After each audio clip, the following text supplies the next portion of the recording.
What's up, guys? Prodigy Games here, and this video I'm here to explain to you how to get better at PvP. Alright, now there's a couple different things you gotta consider.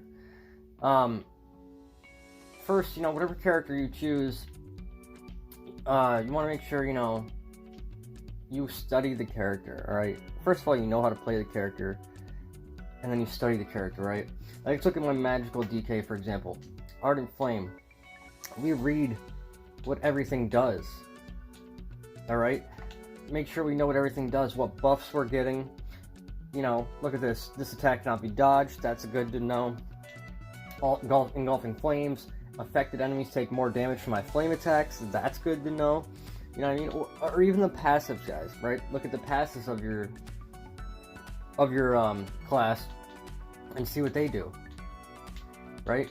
You just want to make sure everything you're using, you want to look at the passives and see what they do. Really study them and know what you're working with, right? As far as your class. The next thing I want to go over is fight people that are better than you. Alright? Don't just keep fighting the same guy you keep beating up, right? It's not gonna get you better, alright? Go to Davin's Watch. It's one of the many dueling spots in Tamriel. Riften, although I hear Riften's not too nice this time of year. Go to Davin's Watch, guys. Look around, right? Look around, see who's here. Look at their rank. It's right next to their name, guys. See if they have a high rank or a high CP. High CP doesn't always mean high rank. Like this guy right here, his rank is about the same as mine. He's a little bit higher CP, right? So he might be a good challenge. Barbosa, oh boy, everyone knows Barbosa. Anyway, he is a beast. I will... Actually, yeah, to get myself better, I should fight him, right? I should fight him because it would make me better, maybe a better PvPer. And, yeah, like I said, keep fighting people that are better than you, because you're not going to get better fighting people that are worse than you, right? It's just not going to happen. Alright, guys, the next thing I want to go over is the difference between outside of Cyrodiil and inside of Cyrodiil, okay? Because outside of Cyrodiil, everything works like it should, so to speak. But inside Cyrodiil, or Battlegrounds, or Imperial City, there is a thing called Battle Spirit, guys, right? It's called Battle Spirit, and it affects your character. It affects everybody. Damage taken and shield strength is decreased by 50%. Healing received is decreased by 55%. Health recovery is decreased by 50%. And ability range of 28 meters or more increased by 8. So this is affecting how you PvP, right? Because this will be different than dueling someone outside of Cyrodiil. Excuse me. So keep that in mind when testing your character. If you like to fight in Cyrodiil a lot, I would find people in Cyrodiil to duel that are better than you. So you get the feel of, your healing, your health recovery, your damage shield, alright? If you just want to duel, then go back to Davin's Watch and duel. And just keep dueling better people, right? And you'll get the hang of it. You'll build your build around that. It's that simple, guys. Or BGs, right? BGs, you do the same thing. You want to fight in BGs all the time? Then go to BGs, alright? And get used to how the flow of the game is, right? So that kind of brings me to my next topic, right? The differences between the different PvP modes. So you have open world Cyrodiil, you have battlegrounds, small scale battlegrounds, and then you have dueling, right? And like we said, dueling doesn't have the battle spirit nerf, so your character's working at max capacity, right? You got to know the differences, because you might do better in duels than you would in battlegrounds or in Cyrodiil, because not because you're worse, but because simply you just don't take into account the differences, right? In Cyrodiil and Imperial City, you get the nerf of Battle Spirit. You also get the nerf of Battle Spirit in Battlegrounds, but however, Battlegrounds, guys, also is no CP. Champion ability disabled, right? What does that mean? That means a whole heck of a lot, guys. Our champion points, none of these exist in Battlegrounds. Your reduced fall damage, any of your damage you're getting, your damage mitigation, your healing benefits, your extra health, your cost reduction to roll dodge, your cost reduction to break free, your cost reduction to sprint, cost reduction to blocking, all of that does not work in Battlegrounds, guys. That's why people make separate builds for Battlegrounds and Cyrodiil, because they make it more effective in that type, right? Like if Battlegrounds, like let's say for example, I go into a Battlegrounds, right?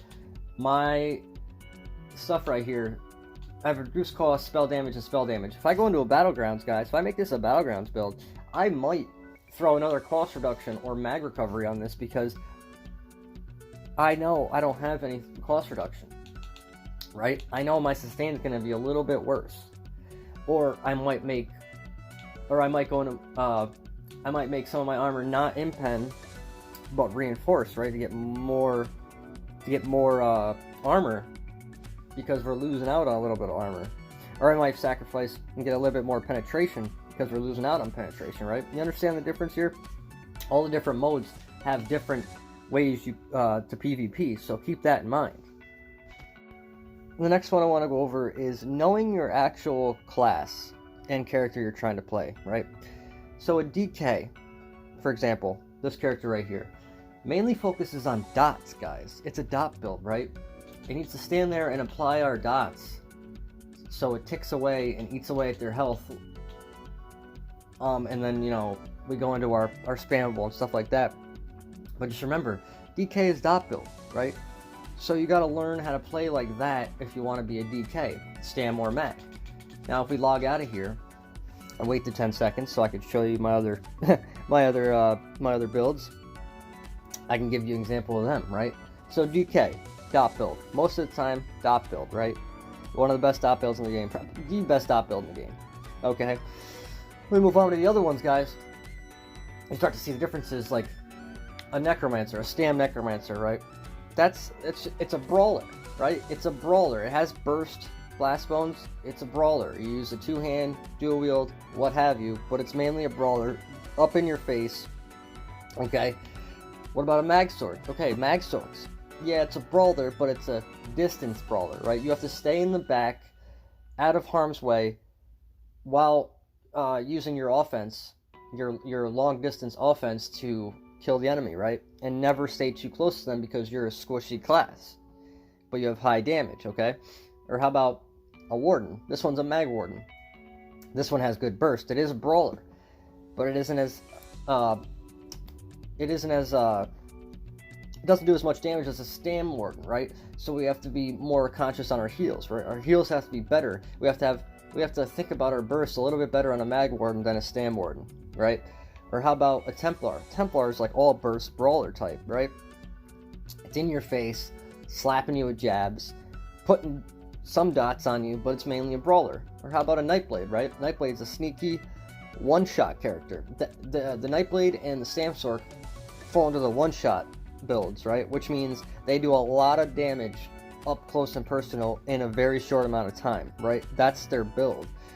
Nightblade's going to stealth, pop out, and try to kill you in one hit. Stamsorks bounce around all over the place, and then, you know, come towards you really quick and try to one-tap you, and if they don't, they run away and try to do it again, alright? It's very important to know what your build is, and what it's good at, and what you're trying to accomplish. Next one is, you know, study sets, guys. The different sets you can wear, right? As crafters, look on the internet of the different crafting sets that you can acquire, right? See what they do, see if they benefit your class in any way. Or, you know, just go into collections, go into sets, and just look at the sets and see what they do, right? See if they could benefit your class or your playstyle, right? Like, let's look at Green Pack. Health recovery, health and life. A food bucket after your hack's health is increased by 2200. It's kind of a crappy set, but hey, if you wanted to get some health, this might be the set for you, right? It's just really important to really study up. My game crashed. Awesome. That's just perfect, guys. I am so sorry. That's typical ESO. Typical ESO. Just give me a couple seconds to log back in. Yeah, like I said, guys, study the sets. Different sets do different things, and you know, we still haven't figured out every set combination. Us PvPers, we still haven't figured that out yet. You know, there could be a combination that is just so meta that no one knows about, right? test different builds. As long as it doesn't cost you too much gold, right? You know, test different sets, okay? You want to test different sets. Now let's look at a couple more sets. Let's see here. Let's go to the DLC dungeons. Let's go to, you know, Azure Blight Reaper, right? This might be good on a Stam DK because they have, you know, poison damage, and they have a lot of dots, right? So this would work with Azure Blight. Or, you know, how about March of Sacrifice's Blood Moon? You know, you're running a werewolf. This might be pretty good on a werewolf, guys. You know what I mean? Or how about, well, let's see, Dread Cellar, right? Rush of Agony. This might be pretty good on a DK. I've tried it. It's a little bugged right now. It's good, but it's a little bugged right now, guys. But you know what I mean? You just gotta look at all these sets and see what they do and see if they benefit your character, right? See, and you know, there's arena weapons you can get. Have friends help you with, you know. Frenzy Momentum, you know, the Vatran, super powerful weapon for Stam characters. You know, you got to research all this stuff, guys. You know, you have to do your homework and see what does what. All right, see what does what and what can benefit your character and help you survive longer. The last one I want to talk about is your stats, guys. All stats are different on all characters. People feel comfortable with different stats, right? I just want to tell you, like, the bare minimum, or like your ideal stats that you should have in PvP that would make you successful and not die so quick, okay? Now let's look at my character, right? 30k Magicka. It is a Magicka build. 30k Magicka, 30k health, 20k stam. That's pretty good stat. That's good stats right there. That's perfect, alright? We have enough health to survive a burst combo. We have enough Magicka to keep us going, right? Enough damage. That's ideal, what you want. And if I was a Stam character, instead I'd want 30k Stam and 30k health. But it's important to have at least 30k health, guys. Especially if you're a new character, alright? You just need health. Damage is so high right now. My mag recovery, right? It's a little low, but I do have a reduced cost glyph on my jewelry. But it is a little low. I suggest getting it a little bit higher. On Stam characters, you definitely want it higher. Probably 1800 without any buffs. Maybe a little less, you know, depends. But you want the recovery so you don't run out of gas, right? Because stamina's... The reason why you need more in Stam recovery is because, you know, when you break free, roll dodge, all your basic abilities that every character uses is stamina based. So, you know, if you're using a stamina character, you're theoretically using more stamina. So you need more recovery for that, alright? Now let's look at spell and weapon damage. Mine's a magic class, right? So this is spell damage unbuffed. Now I'd say this is pretty good. Normally I try to shoot for 4k damage unbuffed before I pop my buffs. You want to shoot around 4k and you'll have pretty good damage, guys, alright? Critical, if you're going for a crit build, you want your in PvP, you want your spell or weapon criticals to be at least 30%. Okay, that's good numbers for PvP. Your penetration, this differs with different classes, but I feel like you need at least 7,000, 8,000 penetration on your builds. All right, that's me. That's just me, but that's what I believe.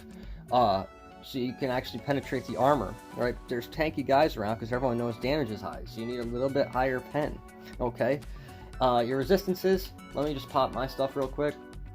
My guy's resistances are a little bit low. I ideally would like to sit around 25, 26k at least. And that's what you want to shoot for too, guys, because you don't want to get bursted down. Like I said, damage is so high.